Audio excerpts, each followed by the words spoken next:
Mga Lods, nagtataka po ba kayo bakit ang konti po ng inyong viewers at engagement? Na meron naman kayong magagandang mga contents at engaging, di ba? Dito mga Lods, baka mamaya ay hindi nyo po namamalayan na nakatanggap na pala kayo ng message ni Facebook na nagsasabi ng review your audience settings. O di ba? Kasi marami pong nakakalimot. Marami pa pong nakakalimot na hindi pa pala nakaset up ang professional mode nila at yung mga audience visibility. Ayan mga Lods, baka naka-private pa yan. O baka naman naka-friends lang or friends of friends. Naku mga Lodi. Ayan, nagtataka kayo no kasi magagandang mga engagement nyo pero konti ang viewers at engagement. Eto po ang sinasabi ko.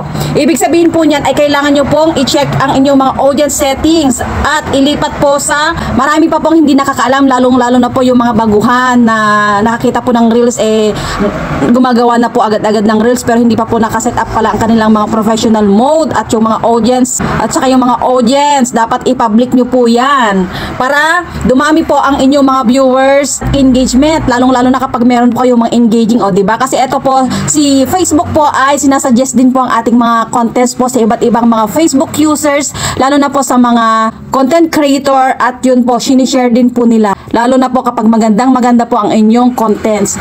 Ayan mga Lodi, i-check nyo na po, baka sakaling eto po ang inyong problema. Sana po ay nakatulong. God bless po.